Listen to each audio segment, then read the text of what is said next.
बैठ जाओ गप करो। गप करेंगे आगे तब ना गप होगा। अब कितना और उसमें बचा है? नहीं वो तो बहुत लंबा है, लेकिन कैसेट हमारा 3 घंटा का है। अच्छा तो 1 घंटा। और डॉक्टर साहब को कर लीजिएगा। हाँ, बैटरी। आइए डॉक्टर साहब, आप आइए। डॉक्टर भी ये भी अरेंज राखनी अंदर अभी बैठी। तुम सामने जरा अपना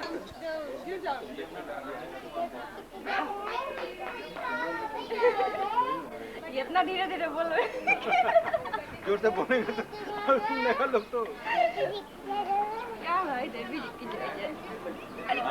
देखो बड़ी मम्मी बोलो तो एयर कंसोल मोड कार्ड भेजिएगा। कैमरा देखो डैडी का बोलो डैडी को बोलो डैडी जाइएगा तो मेरे लिए। आइए डॉक्टर साहब, आप आइए।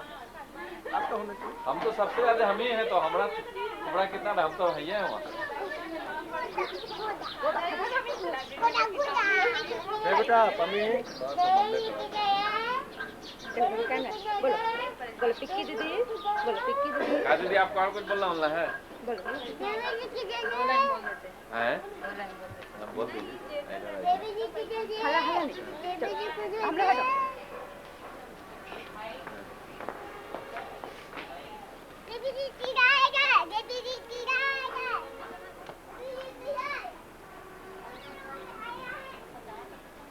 जिंदगी की कुछ बातें ऐसी होती हैं जिसको कि हर इंसान याद रखना चाहता है, और हमारे एक बहुत बड़े विद्वान कह गए हैं। बस 2 लाइन मैं कहूँगी इसके विषय में।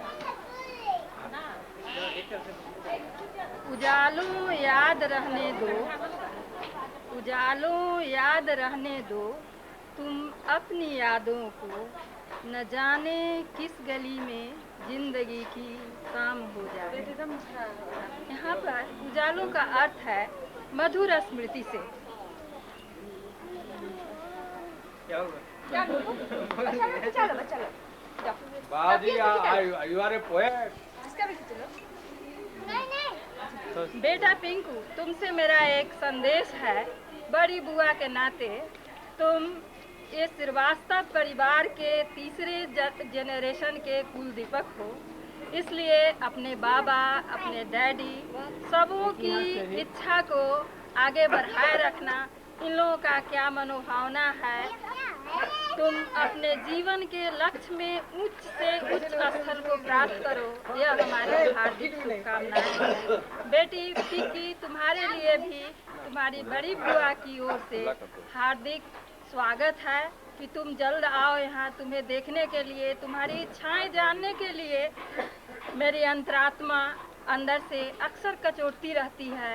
और अब तो बहुत ही शुभ बेला आने वाला है, तुम्हारे पप्पू भैया की शादी। हमारी तो इच्छा है ही, लेकिन तुम्हारे पप्पू भैया के बहुत ही इच्छा है कि तुम सबों की उपस्थिति में यह शुभ कार्य संपन्न हो। और आशा तुमको तो आना ही है, आना जरूर आना है दीदी। सबसे अच्छी चीज क्या आपकी बताइए? सबसे अच्छी चीज़ वहाँ का एजुकेशन है, जहाँ तक हम समझ पाए हैं। और एक रहन सहन का सिविलाइजेशन जो है वहाँ की, सिविलाइजेशन को अगर हम लोग यहाँ फॉलो करें, खास करके लोगों का समय का पाबंद होना, और कुछ इम्प्रूवमेंट्स जैसे कि कम्युनिकेशंस हैं, टेलीफोन सिस्टम्स है, रोड ट्रांसपोर्ट है, इससे देश का काफ़ी भविष्य आगे बढ़ सकता है। हम कुछ बातें वहाँ की जीवन में सिविलाइजेशन जो उन्नति है, संस्कृति भी वहाँ की आपको अच्छी लगी? नहीं, संस्कृति हमें बिल्कुल अच्छी नहीं लगी वहाँ की, लेकिन यहाँ से रहकर जो हम लोग सोचते हैं कि वहाँ का चमक दमक नहीं, कि जो सिविलाइजेशन सभी लोग उस तरह से हैं, ऐसी बात नहीं है। वहाँ भी कल्चर्ड फैमिली हैं, जो कि 25% जो कि विक्टोरियन एरा की फैमिलीज है अभी भी, उसमें कल्चर हिंदुस्तान से जरा भी कम नहीं है। लेकिन जो मिक्स्ड पॉपुलेशन है वहाँ की, 80% पॉपुलेशन जो है, उसमें मिक्स्ड कल्चरल रेस जो पैदा हो गया है, उससे वहाँ की संस्कृति में बहुत सा उतार चढ़ाव है। उसी का रूप हम लोग बाहर से देखते हैं, लेकिन इंटरनल जो है वहाँ के भी सिविलाइज लोग, अच्छे लोग हैं। एक हम लोग का गलत नोशन है वहाँ के बारे में। लेकिन वहाँ ये है कि वहाँ के लोगों का मोरल्स बहुत हाई, हाँ, मोरल्स का जहाँ तक सवाल है, कैरेक्टर और मोरल्स तो बहुत हाई है। बहुत हाई है, क्योंकि डेली जीवन में के लिए मोरल्स का होना बहुत जरूरी है, और उसी मोरल्स का टोटल एब्सेंस अपने देश में है। अब जैसे वहाँ पर गए, इसका क्या कारण हो सकता है? हमारे यहाँ मोरल का अभाव हो। नहीं, इसका कारण मैं जवाब दे देता हूँ आपका। इसका सबसे बड़ा अभाव है एजुकेशन हमारे देश का। लेकिन मैं समझता हूँ इसका कारण शायद अर्थाभाव है, इकोनॉमिक प्रॉब्लम। एजुकेशन का है कि जब तक अर्थ की समस्या का निदान नहीं होता है तब तक मोरली आदमी हाई नहीं।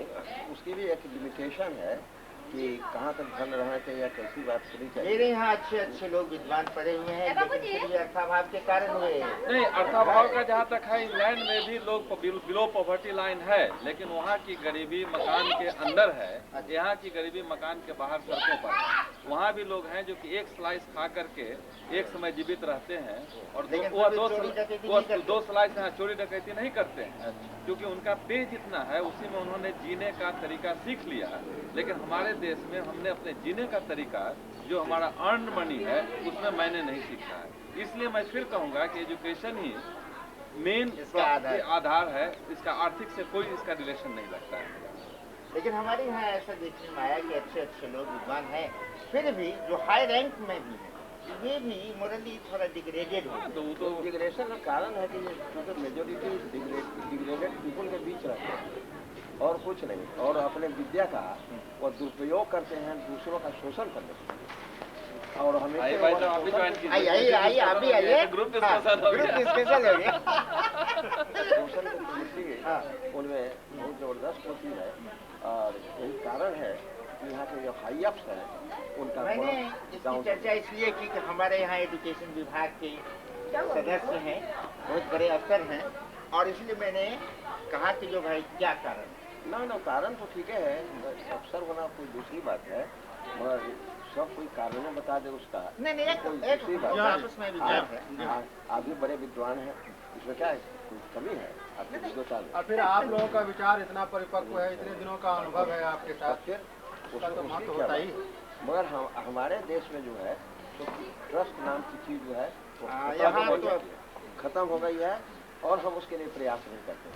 हम अपने पुराने इतिहास को देखते हैं तो इसी देश का एक गलेरिया सोने को मोटरी किस तरह से हिंदुस्तान को लौटाता है, ये भी कहानी आपके देश की है। घर में चमार नहीं होते थे, उस समय की ईमानदारी और आज की ईमानदारी में नहीं, उस वक्त हमारे यहाँ मोरल बहुत हाई थे, मगर बार बार के आक्रमण से और हम लोग की मोरल की तोड़ने की कोशिश की गई, हमारी सभ्यता और संस्कृति को चूर करने की कोशिश की गई, और उसका नतीजा है कि आज हम भोग रहे हैं। जहाँ तक धन का विषय है तो बिरला का समाज में उतनी कदर नहीं है जितना के लोगों से भारी गांधी का था। तो धन तो हमारे यहाँ लोगों ने त्याग को सबसे महान माना। हमारे यहाँ नहीं, दुनिया के हर पहलू में हर जगह जहाँ त्याग है वही महान है। रूस कम्युनिस्ट करके होते भी क्यों होती है, उसका महान त्याग। लेकिन फिर भी मनुष्य का स्वभाव ऐसा है कि वह नीति की ओर जाता है, महानता की ओर नहीं। और गांधी को कोई नहीं स्मरण नहीं, यहाँ मेजोरिटी की बात है कि मेजोरिटी ऑफ पीपल जो है वो डाउनवर्ड्स की तरफ जा रहे हैं, समझे कि नहीं। बाबू जी ऊपर क्यों क्यों नहीं रहा है, क्या झंझट लगता है, क्या बात है कि ये ऊपर उठने में प्रयास करना पड़ता है, सब आलसी हो गया। और यहाँ जो आलस जो है तो मनुष्य का सबसे महान और बहुत से काम जो है तो बहुत आगे हो सकता है, वो पीछे हो जाता है। अब मैं बहुत कुछ बातें चाहता हूँ कि लिख दो जो फ्यूचर जनरेशन के लिए लाभदायक हो, मगर कलम उठाने के समय में आसक्त वाला आपके साथ तो एक बात है, अब तो आप अपने पुत्र के नाम लेटर लिखते हुए इंग्लैंड में आलस मालूम पड़ता है।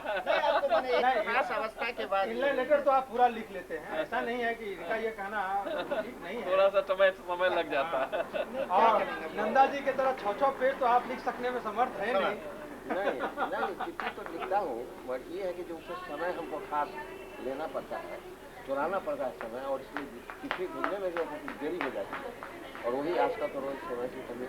और समय क्या, वो जब ज़्यादा आलस्य का ही जो अंश। नंदा जी जो कम चिट्ठी लिखते हैं, पता नहीं उसमें आलस्य है कि समय की कमी है, तो नहीं बता सकते। नहीं, हम एडमिट किया है, इनको चिट्ठी में हम लिख देते हैं कि ड्यू टू माय लेजीनेस। आप हम लोगों की ओर से आशा जी को, डॉक्टर साहबा को आप दोनों बच्चे को आशीर्वाद जरूर करेंगे। मेरी तरफ से प्यार ज्यादा आपका आशीर्वाद कन्वे हो रहा है, नहीं आपका आशीर्वाद कन्वे डायरेक्ट हो रहा है। मेरी तरफ से प्यार ज्यादा कहिएगा और आशीर्वाद नेक्स्ट।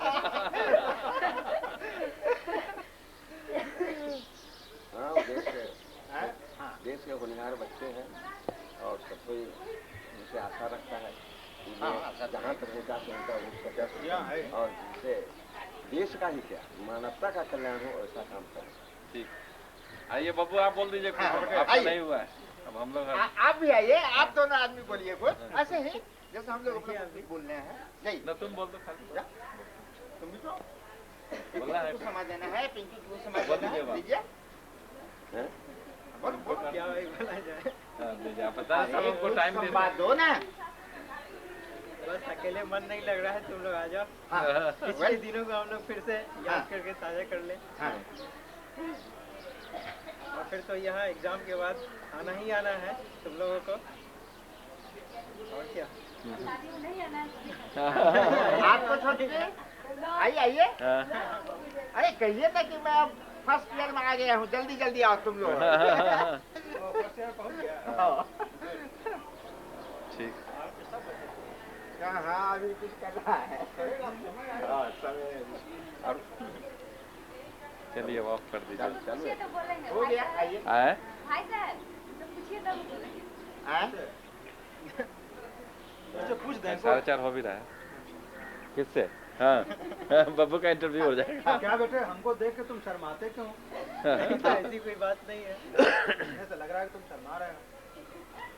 इधर पिक्कू की कोई चिट्ठी उठी आई थी? ये तो लिखना बंद कर दिया है। तुम लिखना शुरू कर दो। तुम अपनी तरफ से लिखने लगो, लिखोगे तब ना आएगी चिट्ठी। वो तो नहीं, हम लिखते ही हैं। और इसका पिक्की का कोई समाचार? नहीं, इधर तो बहुत दिनों हो गए मिले। तुम पिक्की को अपनी तरफ से कुछ कहो तब लिखेगी। अरे वो भी तो तुम्हारी तरह है ना, वो भी सोचती होगी लिखे नहीं लिखे, लिखे नहीं लिखे।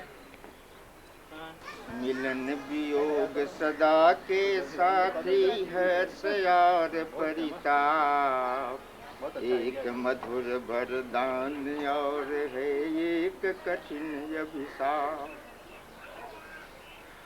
मिलन हुआ करता जीवन में गत जन्मों का पुण्य, और वियोग हुआ करता है इसी जन्म का पाप।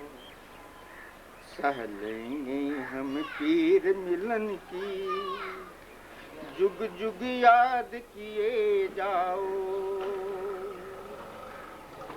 अतीत हमारे मधुर प्रेम की एक स्मृति